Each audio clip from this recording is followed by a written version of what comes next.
বিশ্বের নিরিখে ভারতের মানচিত্রটাকে ক্রমশই উজ্জ্বল থেকে উজ্জ্বলতর জায়গায় নিয়ে যাচ্ছে নরেন্দ্র মোদীর সুযোগ্য নেতৃত্ব। কিন্তু আজকে আপনাদের সামনে আমি যে তথ্য দিতে চলেছি, আমি আগের দিনই বলেছিলাম, মর্গান স্ট্যানলির রিপোর্ট আপনাদের সামনে আমি দেখিয়েছিলাম যে মর্গান স্ট্যানলি মনে করছে 2027 সালের মধ্যে 5.7 লক্ষ কোটি ইউএস ডলারের অর্থনীতির দেশ ভারত হয়ে যাবে। জার্মানিকে এবং জাপানকে হারিয়ে 3 নম্বর জায়গাটা দখল করবে খুব শীঘ্রই, এবং এবছরের শেষে আগামী বছরের শুরুতেই জার্মানিকে হারিয়ে অর্থাৎ আমেরিকা, চীন এবং জাপানের পর চতুর্থ জায়গায় প্রথমে পৌঁছে যাবে ফার্স্ট স্টেপ 2026-এর মধ্যে, আর 2027 থেকে 2028-এর মধ্যেই ভারত 3 নম্বর জায়গাটা দখল করে নেবে। এটা বলছে মর্গান স্ট্যানলি, এটা বিজেপি নেতৃত্ব বলছে না। এছাড়া আপনাদের আমি শোনাবো ভারতের প্রধানমন্ত্রী নরেন্দ্র মোদী গতদিনে আমেরিকার একজন পডকাস্টার যার নাম হচ্ছে লেক্স ফ্রিডম্যান, সেই লেক্স ফ্রিডম্যানকে বিভিন্ন বক্তব্য শেয়ার করেছেন, বিভিন্ন বক্তব্য বলেছেন। সেই বক্তব্য বলার পর সেটা ভারতে ছেড়ে দিন, গোটা দেশে এতটাই এর প্রভাব পড়েছে যে প্রধানমন্ত্রী নরেন্দ্র মোদীর সকলেই প্রশংসা করেছেন। উদাহরণ হিসাবে আপনাদের আমি দেখাবো, দেখুন কি লেখা রয়েছে। মোদীর সাক্ষাৎকার, ট্রাম্প পোস্ট করলেন নিজের সমাজ মাধ্যমের পাতায়, প্রধানমন্ত্রীর কথায় উঠে এসেছে বন্ধুর বিধির প্রশংসা। অর্থাৎ এখানে নরেন্দ্র মোদী গতদিনে এই পডকাস্টার যখন জিজ্ঞাসা করেছিলেন ডোনাল্ড ট্রাম্পের সঙ্গে আপনার সম্পর্ক, পরিষ্কারভাবে নরেন্দ্র মোদী বলেছেন যে আমাদের মধ্যে গভীরতম সম্পর্ক, বন্ধুত্বপূর্ণ সম্পর্ক তো ডেফিনেটলি রয়েছে। আপনারা দেখুন যে আমেরিকা ছেড়ে দিন, আমেরিকা যাদের প্রবল কম্পিটিটর বলে মনে করে সেই চায়না, সেই চায়নার সঙ্গে ভারতের এখন সম্পর্কটা কি জানেন? এই পডকাস্টার যার নাম হচ্ছে লেক্স ফ্রিডম্যান, সেই লেক্স ফ্রিডম্যান চায়না সম্পর্কেও নরেন্দ্র মোদীকে অনেক প্রশ্ন করেছিলেন। এর উত্তরে নরেন্দ্র মোদী কি বলেছিলেন যে মতনৈক্য থাকতেই পারে কিন্তু ঝগড়া নয়, শৈত্য মেনেও মোদী ভারত চীন সমীকরণ বোঝাতে টানলেন পরিবারের রসায়ন। অর্থাৎ নরেন্দ্র মোদী বলেছিলেন যে একটা পরিবারের মধ্যে থাকলে যেমন কখনো ঝগড়া বিবাদ হয়, কিন্তু তা নিয়ে মারামারির জায়গায় কখনো পৌঁছে যাওয়া উচিত নয়। আর নরেন্দ্র মোদীর এই বক্তব্য বলার কিছুক্ষণ পরেই চীনের তরফ থেকে একেবারে প্রশংসায় ভরিয়ে দেওয়া হয়েছে নরেন্দ্র মোদীকে। যারা এতক্ষণ বলছিলেন যে আমেরিকাকে খুশি করার জন্য শুধুমাত্র আমেরিকার প্রশংসা করেছেন নরেন্দ্র মোদী, তাহলে দেখুন এখন শি জিনপিং গালওয়ানে 2020-তে যে ভয়ঙ্কর ধরনের ঘটনা ঘটেছিল, ভারতের সেনা যোগ্য জবাব দিয়েছিল চীনা বাহিনীকে, তারপরেও আজকে দেখুন মোদীর মন্তব্যের প্রশংসায় বেজিং, দ্বিপাক্ষিক সম্পর্ক নিয়ে লক্ষ্য একই জানালো শি জিনপিং এর প্রশাসন। শি জিনপিং এর একজন বিদেশ মন্ত্রীর মুখপাত্র রয়েছে যার নাম মাও লিং। সেই মাও নিং পরিষ্কারভাবে বলে দিয়েছেন যে নরেন্দ্র মোদীর এই বক্তব্য অত্যন্ত সদর্থক, আমরাও ভারতের সঙ্গে সমানভাবে অগ্রগতি নিয়ে চলতে চাইছি। China noted Prime Minister Narendra Modi's recent positive statements on China-India relations.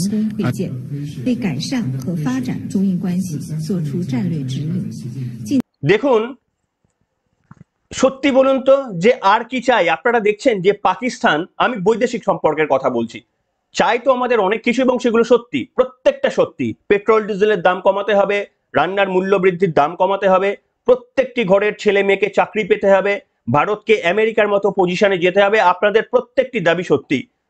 কিন্তু আপনাদের মাথায় রাখা উচিত thousands Miles of steps must begin with a single step.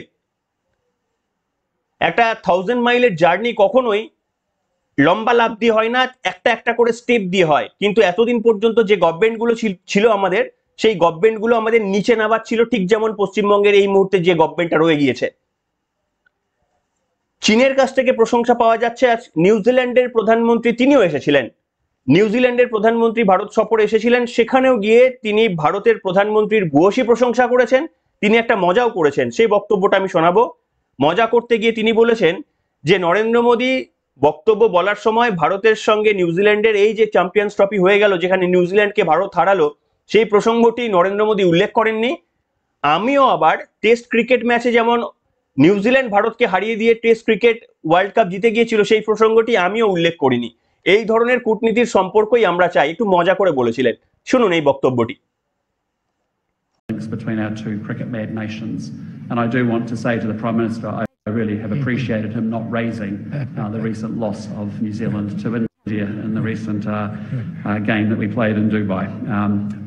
And I haven't mentioned any of the Test Series wins that we had on our recent trip to India either. So let's just keep it that way and we'll avoid a major diplomatic incident. The Prime Minister and I, as you know, have also witnessed an exchange of a number of arrangements that are going to deepen the economic, the cultural, the scientific and the people-to-people links between our countries. There's a mutual recognition agreement on customs which we've just deepened. শুনলেন বন্ধুরা, এবার আপনারা বলুন, প্রত্যেকটি আমাদের পড়শি দেশের সঙ্গে এই ধরনের সুসম্পর্ক আমাদের ক্রমাগত বৃদ্ধি পাচ্ছে। মর্গান স্ট্যানলি আমেরিকার অন্যতম একটা সংস্থা যারা অর্থনীতির পূর্বাভাস দিয়ে থাকেন, তারা বলছে ভারত আর মাত্র 3 বছরের মধ্যে অবিশ্বাস্য গতিতে ছুটবে। এই অবিশ্বাস্য কথাটা লেখা ছিল, দেখিয়েছিলাম। অবিশ্বাস্য গতিতে ভারতের অর্থনীতি ছুটবে। এদিকে পাকিস্তানও অবিশ্বাস্য গতিতে ছুটছে নিচের দিকে। এর থেকে আর কৌশলগতভাবে ভারতবাসী হিসাবে আমরা কি চাইতে পারি? আমাদের আশপাশের জেহাদিরা তাদের জেহাদ ক্রমাগত বজায় রেখে আজকে ধূলিসাৎ হয়ে যাচ্ছে। এর থেকে আনন্দদায়ক ঘটনা কি আর কিছু হতে পারে? জেহাদিরা পৃথিবী থেকে একসময় নির্মূল হয়ে যাবে, তারা ধ্বংস হবে। জঙ্গিবাদ মানে মানসিকতার যে সমস্ত লোকজন ওদেশে রয়েছে বা এদেশে রয়েছে, প্রকৃতির নিয়মকাল অনুসারে যেমন আওরঙ্গজেব ধ্বংস হয়ে গিয়েছিলেন, মুঘল সাম্রাজ্যের পতন হয়েছিল, ঠিক তেমনি ভাবে জঙ্গিবাদ আন্দোলনের নেতাদের পতন হবে। এটা তো পরিষ্কার, কারণ ইতিহাস সেই তথ্যই আমাদের দিয়ে এসেছে যে একটা অরাজক শাসক তারা 5 বছর, 10 বছর, 100 বছর, 200 বছর রাজত্ব করতে পেরেছিল, কিন্তু তাদের ধ্বংস অনিবার্য। মুঘল সাম্রাজ্য ওই বড় এম্পায়ারের যদি পতন হতে পারে, আমাদের ইতিহাস, যে ইতিহাস আমরা পড়ে থাকতে পারি মুঘল সাম্রাজ্যের পতনের কারণ ইতিহাসের টিকাতে আপনারা লিখেছিলেন, সেই মুঘল সাম্রাজ্য যদি পতন হতে পারে, তাহলে জেহাদিরা পাকিস্তানে বসে ক্রমাগত উস্কানি যদি দেয়, তাদের পতন যে অনিবার্য সে কথা অস্বীকার করা যায়। এই প্রসঙ্গে ভারতের প্রধানমন্ত্রী নরেন্দ্র মোদী মুখ খুলেছিলেন, বলছেন যে যেখানেই অশান্তি সেখানেই পাকিস্তানের সঙ্গে লিঙ্ক। সেটা হচ্ছে আমেরিকায় টুইন টাওয়ারে আঘাত বলুন কিংবা মুম্বাই হামলা বলুন, সব জায়গাতেই জেহাদিদের জন্ম পাকিস্তানে। কেন এটা? কি বলেছিলেন এই প্রসঙ্গে ভারতের প্রধানমন্ত্রী? শোনাবো আপনাদের। अब दुनिया में कहीं पर भी टेररिस्ट की घटना घटती है तो कहीं न कहीं सूत्र पाकिस्तान जाकर के अटकते हैं। अब देखिए 9/11 इतनी बड़ी घटना घटी अमेरिका में, उसका मेन जो सूत्रधार था ओसामा बिन लादेन, वो आखिर में कहाँ से मिला? पाकिस्तान में ही शरण लेके बैठा था। तो दुनिया पहचान गई है कि ये प्रकार से आतंकवादी प्रवृत्ति, आतंकवादी मानसिकता, और वो सिर्फ भारत ही नहीं दुनिया भर के लिए परेशानी का केंद्र बन चुका है। শুনলেন বন্ধুরা, তিনি বলছেন যে পাকিস্তানের সাধারণ মানুষও চাও সুখে শান্তিতে বাস করতে। কে চাই বলুন তো? নিজেদের স্কুলে, মানে নিজেদের বাচ্চাকে স্কুলে পাঠালাম, তারা ফিরবে কিনা আর জানি না। কোনো হাজবেন্ড বাইরে গিয়েছে কাজে, সে ফিরবে কিনা জানে না, তার কারণ যে কোনো সময় বিস্ফোরণে মাথা উড়ে যেতে পারে। এই রকম একটা জেহাদি দেশে কে বাস করতে চায়? কিন্তু এইরকম জেহাদি মানসিকতার লোকজন কি আমাদের দেশে নেই? এইটাই সব থেকে ভয়ের কারণ। আরো ভয়ের কারণ হচ্ছে সিউডো সেকুলার, যারা এই সমস্ত জেহাদিদের মানসিকভাবে আর্থিকভাবে সাহায্য করে আসছে। যেমন আপনাদের ডোনাল্ড ট্রাম্প ক্ষমতায় আসার পর বলে দিয়েছিল ইউএসএআইডি, নরেন্দ্র মোদীর সরকারকে হারানোর জন্য ইউএসএআইডির লক্ষ লক্ষ কোটি ডলার খরচ করা হয়েছিল, এবং সেগুলো আমাদের এই কিছু রাজনৈতিক দলের মাধ্যমেই গোপন সূত্রে সেগুলো মানে খরচ হয়, আর সেই রাজনৈতিক দলগুলোকে আমরা ভোট দিয়ে আসি জেতার জন্য। দেখুন, আমাদের বুঝতে হবে, যতক্ষণ না আমরা বুঝতে পারবো, যতক্ষণ না আমরা পরিষ্কারভাবে বুঝতে পারবো, ভারতবর্ষ এগোবে না। ভারতবর্ষ, আপনারা বলেন না যে ভারতবর্ষ কবে আমেরিকা হবে? ভারতবর্ষ সেই দিন আমেরিকা হবে যেদিন ভারতের প্রত্যেকটা মানুষ আমাদের রাজনৈতিক নেতাদের চালটা ধরবে, যেদিন প্রত্যেকটি প্রকৃত অর্থে ভারতবর্ষের মানুষ শিক্ষিত হবে, সেই দিন, যেদিন ভারতবর্ষের প্রত্যেকটি মানুষ সেই পার্টিকে সব থেকে আগে বর্জন করবে যারা এই লক্ষ্মীর ভান্ডারের মতো টাকা গুজে দেওয়ার মতো রাজনীতি করেন, সেই রাজনৈতিক দল বা তাদের প্রকল্পগুলিকে সব থেকে ছুঁড়ে ফেলে দেওয়ার মতো যেদিন যোগ্যতা অর্জন করবে ভারতবর্ষের মানুষ, সেই দিন ভারত আমেরিকার মতো জায়গায় আপনারা এক্সপেক্ট করতে পারেন। আপনারা বলেন যে বাজেট বাড়িয়ে দিন, অ্যালোকেশন করে দিন, যুদ্ধক্ষেত্রে বাজেট বাড়িয়ে দিন, আরো বেশি করে অস্ত্র কিনুন, টাকার গাছ নেই। এই আমার আপনার কষ্টার্জিত ট্যাক্সের টাকা তুলেই কাজ করতে হয়, এবং তার পরিবর্তে আমরা রাস্তাঘাট, এয়ারপোর্ট, ট্রান্সপোর্টেশন, করোনার মতো ঘটনার সময় বিভিন্ন রকমের ভ্যাকসিন, এইগুলো সরকার আমাদের নিশ্চিত করে, কিন্তু এই পরিষেবা আরো উন্নত থেকে উন্নততর হওয়া উচিত, সেই দাবি আমাদের অবশ্যই জানানো উচিত। কিন্তু রাজনৈতিক নেতৃত্বের ছল যদি বুঝতে না পারেন,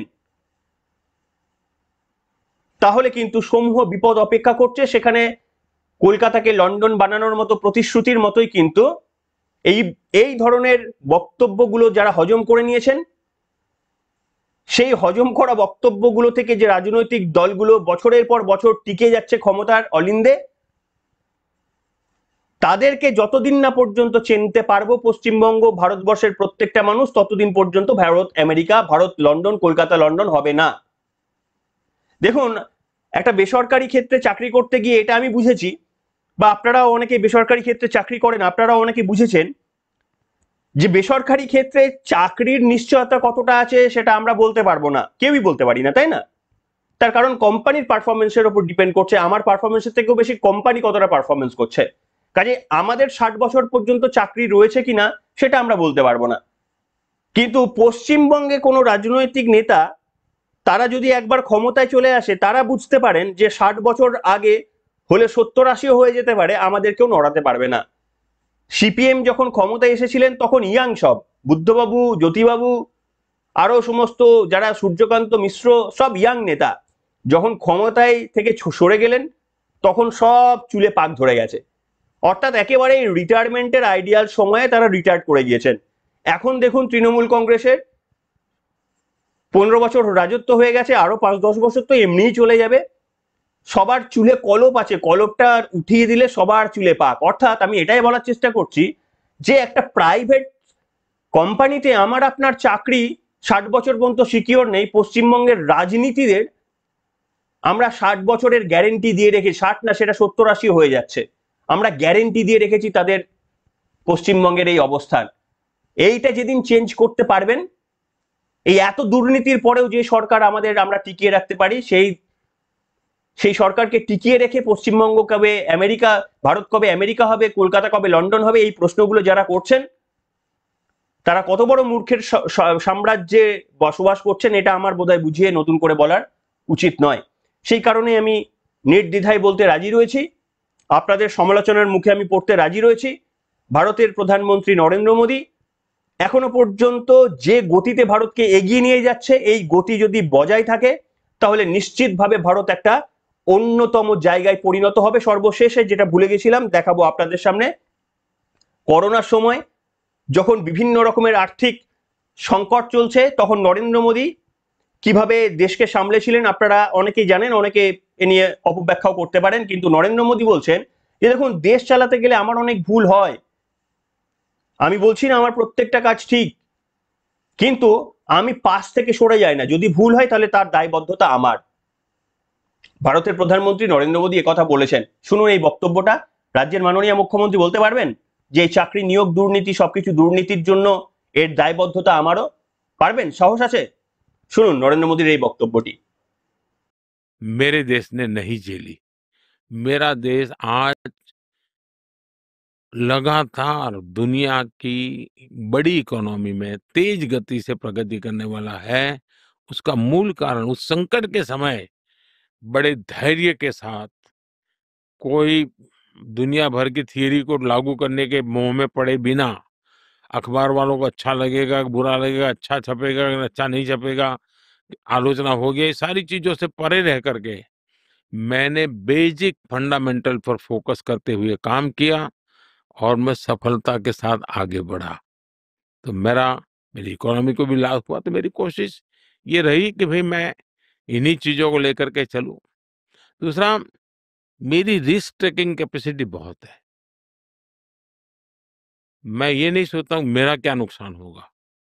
अगर मेरे देश के लिए सही है, मेरे देश के लोगों के लिए सही है, तो मैं रिस्क लेने के लिए तैयार रहता हूँ। और दूसरा, मैं ओनरशिप लेता हूँ। मानो कभी कुछ ऐसा भी हो जाए गलत, तो किसी के सर पे डाल नहीं देता। मैं खुद जिम्मा लेता हूँ कि यस, मैं खुद खड़ा रहता हूँ। और जब आप ओनरशिप लेते हैं ना, तो आपके साथी भी आपके प्रति समर्पित भाव से जुड़ जाते हैं। उनको लगता है ये आदमी हमें नहीं डुबो देगा, हमें मरवा नहीं देगा, ये खुद खड़ा रहेगा हमारे साथ, क्योंकि ईमानदारी से निर्णय कर रहा हूँ, मेरे लिए कुछ नहीं कर रहा हूँ। देशवासियों की गलती हो सकती है, मैंने देशवासियों को पहले कहा था, भाई मैं इंसान हूँ, मेरे से गलती हो सकती है, बद इरादे से काम नहीं करूंगा। तो वो बातें सब तुरंत वो देखते हैं कि यार मोदी ने 13 में ये कहा था, अब ये हो गया है, लेकिन उसका इरादा गलत नहीं होगा, वो कुछ अच्छा करना चाहता होगा, नहीं हुआ होगा। तो मुझे समाज जैसा हूँ वैसा देखते हैं, स्वीकार करते हैं। শুনলেন বন্ধুরা, এই কারণেই নরেন্দ্র মোদী অন্যান্য রাজনৈতিকবিদদের থেকে আলাদা, এই কারণেই তিনি ভারতকে এই দিশাতে এগিয়ে নিয়ে যেতে পারছেন।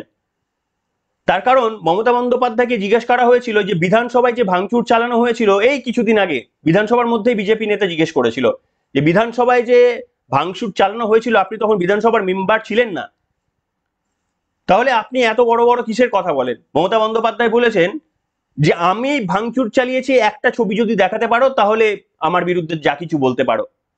অর্থাৎ মমতা বন্দ্যোপাধ্যায় পরিষ্কারভাবে সেই দিনের অত বছরকার আগের ঘটনা, যেটা তিনি তার এই রাগ প্রকাশের জন্য তাকে খুশি করতে তার সমর্থকরা লাঠি সোটা দিয়ে বিধানসভা ভেঙে দিলেন, রাজ্যের মাননীয় মুখ্যমন্ত্রী প্রতিবাদ জানাননি সেদিন, আজকে তাদের পাশ থেকে মমতা বন্দ্যোপাধ্যায় সরে আসলেন। একেবারেই ভাঁড়, চা খাওয়া শেষ, ভাঁড় ছুঁড়ে ফেলে দেওয়া, এই রাজনীতি করে টিকে থাকা যায় পশ্চিমবঙ্গের বুকে, আর এ নিয়ে আমরা গর্ববোধ করি। কিন্তু এই রাজনৈতিকবিদ পশ্চিমবঙ্গের হাল খারাপ যা হওয়ার, বামফ্রন্ট থেকে শুরু করে কংগ্রেস, তার আগে কংগ্রেস, বামফ্রন্ট, তৃণমূল যে জায়গায় পৌঁছে দিয়েছে, কিন্তু দেশের রাজনীতিটাও যদি এই জায়গায় পৌঁছে যেত। লিখে জানাবেন, জানি আপনাদের অনেক মন্তব্য থাকবে, থাকাটাই স্বাভাবিক, কনস্ট্রাকটিভ আলোচনা অবশ্যই হোক। আমি বিশ্বাস করি বিজেপির অল্টারনেটিভ একটি দল থাকলে ভালো হতো, কিন্তু আপনাদের ব্যাখ্যা করলাম যে এই মুহূর্তে ভারতের দুটি দল, একটা বিজেপি, একটা বাকি রাজনৈতিক দল, তিনটি দলের অন্তত নিদেন পক্ষে তিনটি দলের প্রয়োজন ছিল, একটা বিজেপি, একটা বাকি সব রাজনৈতিক দলকে একই গোত্রের, আরো একটা অন্তত রাজনৈতিক দল যাদের বিজেপি আর সেই রাজনৈতিক দলের মধ্যে থেকে কম্পিটিশন হতো, তাহলেই আরো বেশি করে ভারতের প্রোগ্রেসটা হতো। যারা বলেন নরেন্দ্র মোদী আমার ফেভারিট, ডেফিনেটলি আমি আরো বেশি শক্তিশালী নেতার অপেক্ষায় রয়েছি, যিনি নরেন্দ্র মোদীকে বিট করতে পারবেন, তিনি এবিসি যে কোনো একটা রাজনৈতিক দল থেকে আসতে পারেন, সেই প্রতীক্ষায় আমি রয়েছি। আপনারাও কি রয়েছেন? লিখে জানাবেন আজকের এই পর্বে। এখনকার মতো এখানেই।